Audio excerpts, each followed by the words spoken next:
Hay cosas que parecen correctas y hermosas, pero dejan vacío nuestro corazón porque ya no ponen a Dios en el centro.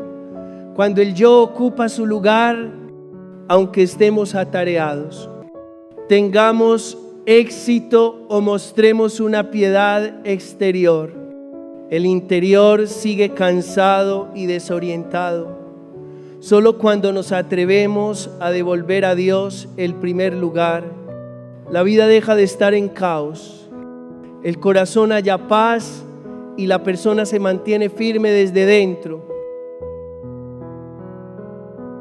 Hermanos y hermanas queridos, la palabra de Dios nos invita a entrar en el silencio del corazón para escuchar la voz del Señor.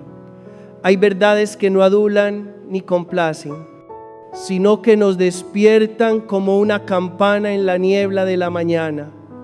La verdad del Evangelio no se reviste de falsedad, no se disfraza ni se somete al miedo de perder. Esa verdad toca la herida y abre la zona dolorosa que solemos ocultar. Precisamente allí el Señor pone su mano no para condenar, sino para sanar y recrear. Al contemplar la vida de los primeros testigos, vemos que la verdad del Evangelio exige hasta el fondo. Juan el Bautista pagó con su vida por atreverse a decir la verdad. Los apóstoles entregaron su existencia por el resucitado. Jesús, fuente de toda verdad, abrazó la cruz por amor. Y nosotros, al entrar en la órbita de esa verdad, no podemos esperar un camino fácil. Pero quien nos llama es también quien garantiza que quien pierda su vida por Él y por el Evangelio encontrará la vida verdadera. El Evangelio narra el acontecimiento en la sinagoga de Nazaret. La gente del pueblo se maravillaba porque Él enseñaba con autoridad. Pero cuando la palabra tocó la herida, la actitud cambió. La admiración cedió su lugar al rechazo, no porque a la palabra le faltara suavidad, sino porque la palabra era demasiado verdadera. La verdad tiene un filo sutil que corta lo que entorpece y así libera el corazón. El anciano Simeón dijo del niño que sería causa de caída y de elevación para muchos. Así es. La palabra del Señor nos levanta si abrimos el corazón, pero también deja al descubierto lo torcido y nos detiene si nos aferramos a nuestras propias ilusiones. Cuando Jesús abrió el libro del profeta Isaías, proclamó la misión del ungido: anunciar la buena noticia a los pobres, proclamar la liberación a los cautivos, la vista a los ciegos, dar la libertad a los oprimidos y proclamar el año de gracia del Señor. No se trata de unos cuantos lemas piadosos, sino del corazón de Dios latiendo en la historia de la humanidad. Cada palabra es como un cauce de agua que se derrama sobre nuestras zonas de sequedad, allí donde somos pobres en esperanza, prisioneros de malos hábitos, ciegos ante el sentido de la vida, oprimidos por el pecado y por el miedo. Cuando la palabra se proclama, Dios no permanece lejos, Él se acerca, Él toca y Él nos levanta. Pero, queridos hermanos, hay un gran obstáculo en el que todos podemos tropezar. Nos gusta ser elogiados, nos gusta oír cosas agradables, mientras que la verdad a veces incomoda. Es entonces cuando necesitamos decir con valentía y con corazón recto: Señor, abro mi corazón a tu verdad. Si hay algo en mi vida que va por buen camino, concédeme la fuerza para perseverar. Si hay algo desalineado con tu palabra, levántame y ayúdame a cambiar de rumbo. No quiero vivir según las apariencias del mundo ni adormecerme con deseos pasajeros. Quiero tu palabra aunque me pida renuncias y me lleve por la puerta estrecha, porque solo tu palabra me conduce a la libertad. Comprendemos que muchos corazones están cansados de intentar ser buenos y sentirse todavía débiles, cansados por las complejidades de la familia, por la vejez y la enfermedad, cansados por las confusiones de los jóvenes ante tentaciones y presiones invisibles. Precisamente ahí la palabra encuentra tierra fértil para germinar. La verdad de Dios no cierra los ojos ante el dolor, sino que lo atraviesa para traer la paz. Quien está abrumado por el sentimiento de culpa, que no huya, sino que permita que la misericordia toque su herida. Quien está atado por el miedo, recuerde que el amor perfecto expulsa el temor. Quien está confundido por el futuro, deje que la palabra lo guíe cada día con una luz suficiente. Cuando dejamos que la palabra nos juzgue, no es para ser triturados, sino para ser sanados. El juicio de Dios siempre viene acompañado de misericordia. Por eso, el primer paso es mirar con valentía qué hay de hipocresía en nuestras palabras y comportamientos. ¿Qué elecciones diarias siguen gobernadas por el ego? ¿En qué cosas nos apoyamos en el mundo y ya no en el Señor? El paso siguiente es colocar la palabra por encima de las excusas que nos autoengañan y no cubrir con una piedad exterior aquello que no queremos convertir. El paso final es abrir las manos para recibir la gracia, porque nadie puede renovar su corazón por sus propias fuerzas. Jesús no detuvo su misión por el rechazo, siguió adelante, impulsado por el amor. Esta es también su invitación para nosotros, no quedarnos en las emociones, sino avanzar con decisión. Practiquemos un pequeño hábito lleno de hondura. Cada día, dedicar unos minutos ante el Señor y decir con sencillez: Señor, dime lo que necesito oír, no lo que quiero oír. Luego, escuchar en silencio para que la palabra vaya desprendiendo con suavidad las capas de miedo, de amor propio y de autojustificación. Cuando la comunidad ora unida, la palabra de Dios no solo consuela a cada persona, sino que edifica el cuerpo de la iglesia. Cuando cada uno entra en la verdad con humildad, toda la comunidad es sanada. Las familias que se dejan iluminar por la palabra aprenden a perdonarse y a sostenerse. Los jóvenes que toman la palabra como brújula encuentran el valor para decir no a las seducciones engañosas. Los enfermos descubren un sentido en el sufrimiento al unirse a Cristo, que fue herido para sanar nuestras heridas. No cambiamos la bendición del Señor por nada de lo terreno. Nuestra verdadera riqueza es Cristo. Si es preciso abandonar un camino errado para tomar el recto, hagámoslo con decisión. Si es preciso pedir perdón, arrodillémonos. Si es preciso recomenzar, pongámonos en camino, porque al final de la senda de la obediencia está la libertad de los hijos de Dios, y en medio de ese camino siempre hay una mano que toma la nuestra, la mano de aquel que leyó a Isaías y dijo que esa palabra se cumplía.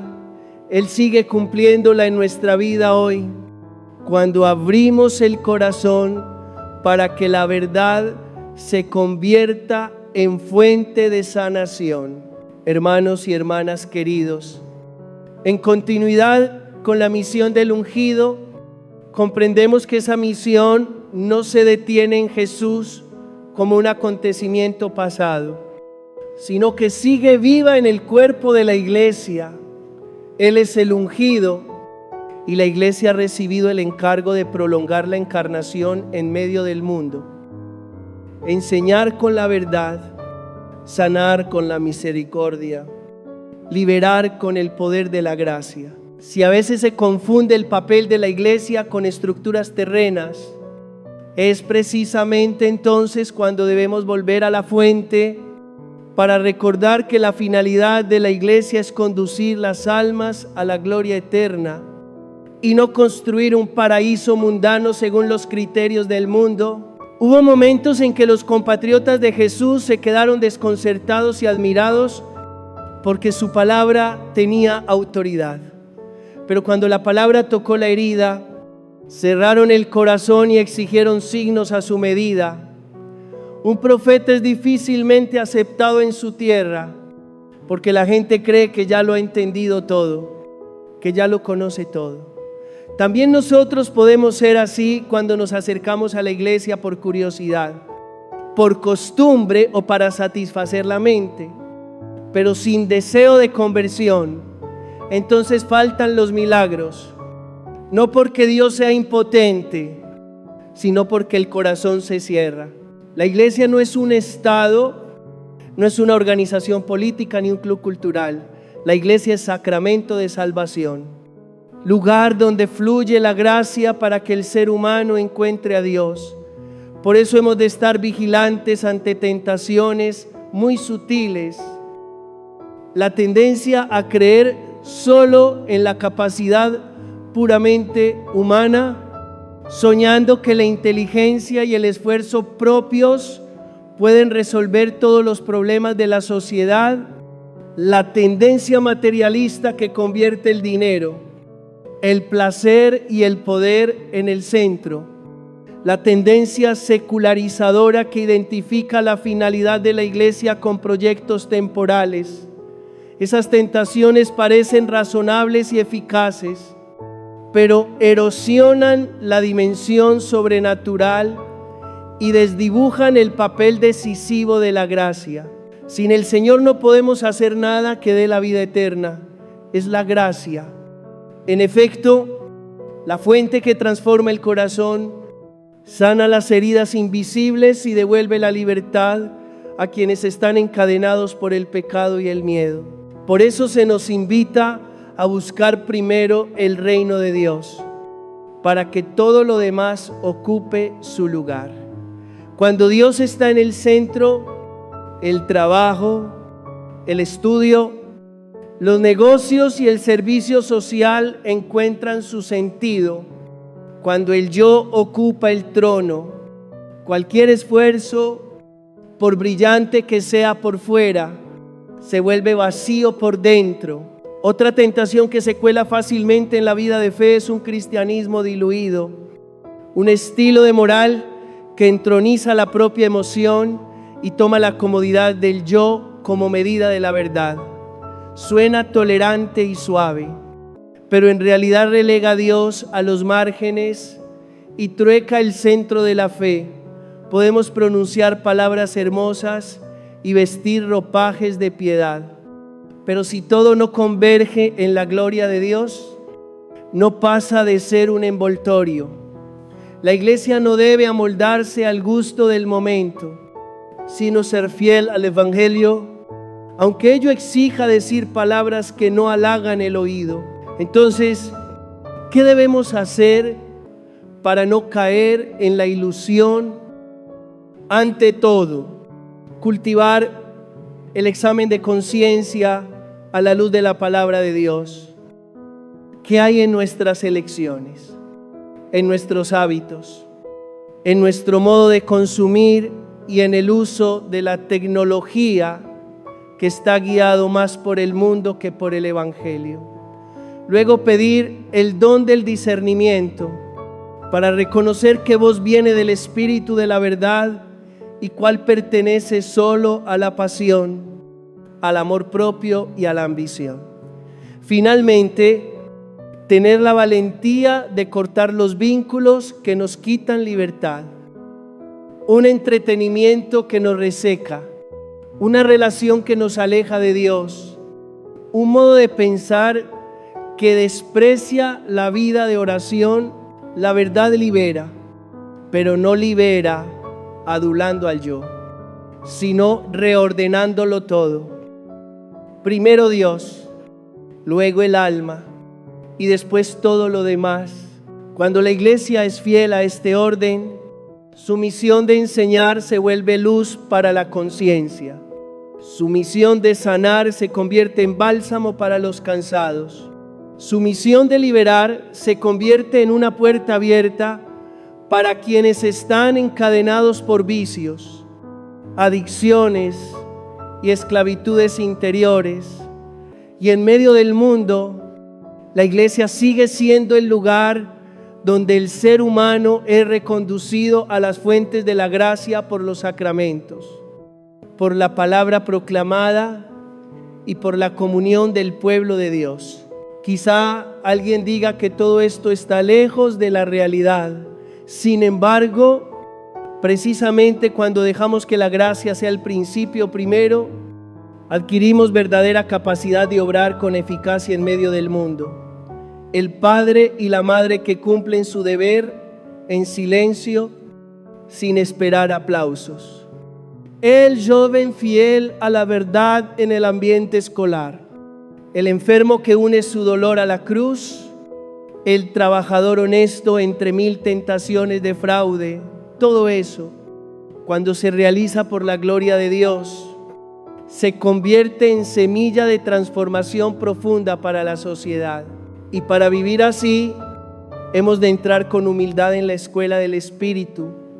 Pidámosle que nos enseñe a amar la verdad más que la comodidad, el silencio interior más que el ruido de los aplausos, la cruz que salva más que los atajos fáciles.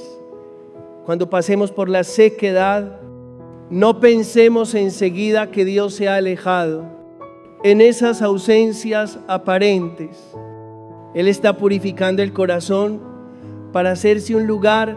A veces ese es el único camino para que entre más hondo, queme antiguos apegos y encienda una luz nueva.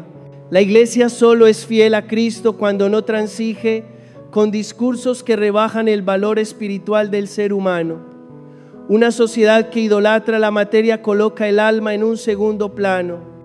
El Evangelio pone el alma en el centro, porque allí el hombre se encuentra con Dios. Por eso cada uno de nosotros es llamado a ser testigo en el mundo, sin estruendo ni exhibición, con constancia y transparencia, para que los demás, al encontrarnos, puedan percibir el calor de una presencia invisible que está ahí. Si hay algo que grabar en el corazón, ¿qué es esto? Sin la gracia, solo damos vueltas en torno a nuestros esfuerzos. Con la gracia, lo imposible se vuelve posible. Abramos, pues, el corazón a los medios de gracia que ofrece la iglesia. La palabra de Dios que ayuda a discernir, el sacramento de la reconciliación que cura las heridas, la Eucaristía que alimenta la vida divina y la vida de oración que sostiene el corazón en medio de la tormenta. De este modo, la misión de Cristo deja de ser un eslogan hermoso para convertirse en nuestro aliento cotidiano. De manera que en un mundo confuso, el corazón sepa siempre el camino de regreso.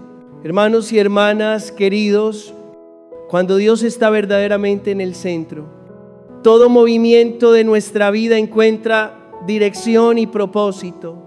Empezamos a preguntarnos en el silencio: ¿lo que hago es para la gloria de Dios o para mi propia gloria? Hay obras buenas, legítimas e incluso dignas de elogio, pero si no remiten a Dios, no son más que un eco fugaz. Incluso cuando se proclama la palabra de Dios, si no es para su gloria, esas palabras se vuelven vacías. Y cuando nos sentamos a meditar, si no lo hacemos orientados a Él, el corazón no se transforma de verdad. Cuando cuidamos de los nuestros, cuando somos generosos y caritativos, cuando cumplimos con nuestros deberes familiares y profesionales. El valor no lo otorgan los aplausos del mundo, porque el mundo suele ser ajeno a la misericordia y a la mansedumbre. El valor nace de la sencilla conciencia de que esto es lo que Dios espera de nosotros. Elegimos el bien por amor a Él, no por ansia de reputación. Si el mundo se burla y nos llama necios, permanecemos en paz, porque nuestra porción es permanecer con el Señor. Permanecer con el Señor es una gracia y también un aprendizaje. A veces sentimos el corazón arrastrado por llamadas seductoras, por puertas que se abren como si prometieran mucho. Otras veces el cansancio y la desilusión nos invitan a soltarlo todo. Precisamente entonces hemos de suplicar la gracia de la perseverancia, la fidelidad en lo pequeño, la firmeza en medio de los vientos contrarios. Permanecer no significa inmovilidad, sino caminar paso a paso bajo la mirada de Dios. De modo que cada elección refleje su rostro. La palabra de Dios invita a la comunidad a llevar a los seres queridos a la oración, especialmente a quienes están desorientados, atrapados en adicciones o en el error. Hay personas que buscan la felicidad, pero han elegido un camino equivocado y han caído en trampas de ilusión. No juzgamos ni condenamos, sino que imploramos pacientemente para que sean liberados y conducidos de las tinieblas a la luz que es Jesús. Repitamos sus nombres cada día en la oración, porque el corazón de Dios late por cada alma. En una época de información y opinión, cuando las voces superpuestas pueden perturbarnos, el único remedio es volver a la adoración. Adorar no es una actividad accesoria, es el aliento del alma. De rodillas ante la Eucaristía, aprendemos a escuchar, a callar, a dejar que la palabra ilumine los rincones más recónditos. Así no nos arrastra la argumentación pasajera, no nos engaña el brillo superficial. No caemos en las trampas del maligno. En el silencio de la adoración, la verdad se vuelve amable y la voluntad de Dios se hace posible. Alguien se pregunta si una oración así puede cambiar algo. La fe responde que la oración es la puerta por la que entra la gracia.